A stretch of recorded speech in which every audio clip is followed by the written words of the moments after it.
Oh, yeah.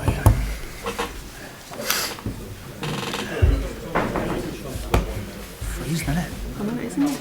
Yeah. It's cold, isn't it? Jump around a bit. Huh? Freezing, huh? It's cold, though, isn't it? Yeah, you're from Newcastle. Good afternoon, everybody, and welcome to Old Trafford. Michael Carrick is here alongside me to announce his testimonial and also the Michael Carrick Foundation. We'll start with a VT, then Michael will say a few words, and then we'll take questions from the floor. Okay, VT?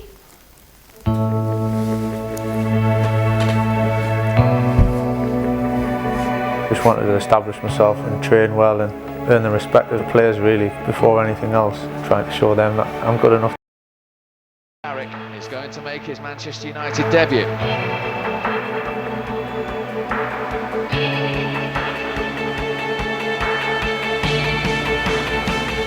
Michael Carrick, yes! His first Manchester United goal! Oh, Michael Carrick has produced another absolute great hit! Manchester United are once again champions. The Premier League trophy is staying where it belongs. 50 years after Munich, 40 years after Wembley, 9 after the Nou Camp, the Reds rule Europe again. A season of glory comes to a dream conclusion. Carrick, oh what a screamer! What a goal! And what a winner from Michael Carrick!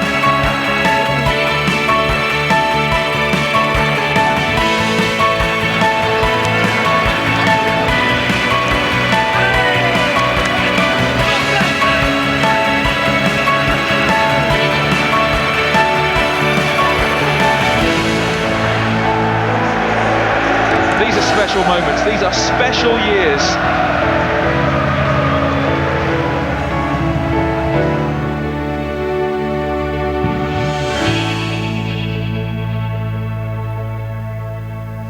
Okay, now over to Michael. Thank you very much. Nice to say my haircuts have improved over the years anyway. Yeah, first of all, thanks for coming. I appreciate everyone making the effort to come. It's quite a big turnout, to be honest, not what I was expecting, so thank you very much for that. As Karen said, there's two things really I want to talk about today and announce today. It's first is my testimonial. It's just, I'm immensely proud, to be honest, to be granted the testimonial, and very thankful for the club to put me in this position. 11 unbelievable years at this club, and watching that up there, the clips of it, you know, there's a lot that's gone on over that time, and some unbelievable times, some real highs, and obviously some lows along the way. So yeah, I've had a great time, and it's surpassed anything I could have dreamt of when I first came to the club. Once I spoke to the club at the testimonial, my first thought was all proceeds to go to charity. It was a no-brainer. It was the first thing I wanted to do, and I've always had it in the back of my mind for some time now, really, to want to set up a foundation, and something that I've been passionate about for quite some time, as I say, and this was just the ideal opportunity to kickstart it for me. So yeah, as I say, my first thought was to do that, and setting up the Michael Carrick Foundation gives me a good feeling. It's very satisfying to be in a position to do this, and I just want to make the most of it in terms it's for under 16 children under 16. It's I just wanted to help make a difference, to be honest, and give kids opportunities. When I was growing up, I spent an awful lot of my time at Wallsend Boys Club, and that was just had an absolutely massive influence on me as a person, as a footballer, as an individual, and I just think we're missing something with children these days. You know, facilities, sports, any activities, they're so expensive, and I just want to try and provide something that's safe environment, and it's somewhere for them to go and develop and give them a sense of belonging, and help them improve and grow as individuals, and hopefully I can do that, and as I say, make a difference to children along the way. It's something that I want to carry on. It's not just a one-off thing that goes along with the testimonial. It's something I want to continue doing for as long as I possibly can. And I can remember when I was a bit younger and seeing the likes of Ian Botham doing his walks, he sponsored walks, and that's something that really stuck with me.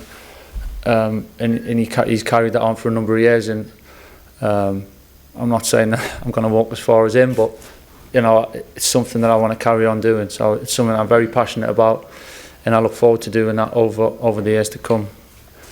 I'm very much looking forward to the testimonial. It's very exciting. There's been a lot of work that's gone on already. So today is quite a big time for a lot of people to see it's becoming real, and I'm really looking forward to it. So anything you want to ask me about that, then please do now. No wonder you're so long in mixed zones. Can't help it, You'd can like I? to put your hands up. Michael will now take questions from the floor. No questions? What's the 2008 team's actually most special moment, Michael? Yeah, it was certainly my most special moment. There's a few different reasons for that. I mean, to be totally honest, getting the fixture in, picking the date, organising teams and stuff is quite a complicated matter, and it proved to be that. There was a case for having it sort of at the end of the season, the last couple of weeks, which pretty much is impossible to nail down a date in time to organise a game. Pre-season was brought forward, and at the stage a few months ago when we started talking about it, it was too far in advance at my age to be trying to plan if I would still be at the club for starters, because I didn't know how the season was going to go. So this date was given, and it seemed to fit. With the date fitting, it was a case of, obviously it's the end of the season, and to get a full current Man United squad to play against another team would have been difficult. So I had the idea of bringing the old 2018 back together again, and it's just taken on from there. It's no disrespect, or I'm not leaving anyone out in any way. I think it's just it's probably in some ways better that it's a totally separate thing, and not influenced or getting in the way with anything the first team are doing. Michael, do you know what you're doing next season? I've got a proper question, but you mentioned that there. Do you know what you're doing now? Right now, there's nothing to report, to be honest. Probably now's not the time to make any announcement anyway. Not on a day like this. But yeah, that was what my point was. It was 3, 4, 5 months ago when we started talking about this. Even 5 months ago. So at that stage, to organise a game for next pre-season was just too far in advance. So that's why we picked the day we did. From the 2008 team, is everybody available to play? And also, how are you going to decide who plays in the All-Stars team? How are they going to be current players, or like the All-Stars team is going to be a selection of players I've played against, some of the best players I've played against, and that they'll be announced in the time leading up to the game over the next few weeks and months. It's a challenge actually, because it's on me to put the teams together, so it's there's a bit of responsibility for me for that. But I mean, the 2018, I'm obviously asking everyone to play. Whether everyone can make it, then everyone's got their own things and schedules, and some lads are still playing, and so I can't guarantee that I'll be 100% the whole team, but I'm pretty sure that it'll be most of the team for sure. Just on the charity itself, Michael, which obviously you're very passionate about, sort of post-playing, whenever that is, can you see yourself investing a lot of time in that and actually being very present and visible yourself? I'd like to, yeah. I think it's something that I want to really, as I said, I'm passionate about. It's something that I really believe in and want to do, and I think that's a difference. I'm not doing it just for the sake of it fits the testimonial. It goes fantastic with the testimonial. It's a perfect fit to go together. But I want to carry it on. I want to try and make a difference in some way. How little or large, that time will tell of the funds we raise and stuff like that. But in terms of my time, probably more so when I've finished playing and I've got a bit more time to do that. It's something that I would really love to do, and whether it's every year, 2 years, you know, doing something that stands out would be great. Wayne's gone through obviously a relatively similar situation recently with Testimonial, his own foundation. You spoke to him about the different things he's encountered with his own foundation to maybe get some ideas of what you're looking at? Yeah, I mean, I can tell you now what sort of I'm looking at. I'm looking at working with the Man United Foundation in doing something in Manchester and projects, or 2 or 3 small projects. So we just, again, it depends on the funds raised from the game. I don't want to be in a position where I'm committing money or saying I'm going to do this project, and you know, it depends on what comes in and we'll judge it then. But my idea is working in Manchester and doing something in Newcastle as well, where I'm from. Speaking to the North Tyneside Council and having communication with them and just saying what we can do. I think I don't want to have the funds and for me to decide I want to do this. It's something that is needs to be needed in the area, if that makes sense. You know, there's no point in me building a facility if it's not quite right for that area. So I'm really conscious of that, and I want it something that can build and grow and work for quite a number of years. So I'm working with the right people to sort of advise on that. Testimonials used to be a thing where players got a bit of a final payoff, didn't it? But now it's a real chance, isn't it, for footballers to really do something positive, and will you be hoping for better weather than 2008? Yeah, I'm certainly hoping for better weather. Yeah, I mean, well, what was your question again? Say that again. I was thinking about the weather too much. About the difference between testimonials. Yeah, of course, yeah. I think it's just a great, it's just a great opportunity, I think, to give something back. We've taken so much. I say we as players have taken so much, and we're in a fortunate position now. In the last few years, obviously, there's a lot of money in the game, and players are well rewarded for that, and we understand that. And I feel personally that, you know, now I'm in this situation, there's a responsibility for me to give something back as much as I can, and that's certainly what I want to do. Who's going to manage 2018? Yeah, I'm holding back the managers for now. I know who is, for definite, but I'm not telling you yet. After the cup final the other day, you tweeted if you could bottle this feeling, understandably. How long does that keep you driving? I mean, how long do you have in your mind left? I mean, what drives you? Yeah, going back to Sunday, I mean, that feeling's something that it's tough to explain really, unless you go through it. I mean,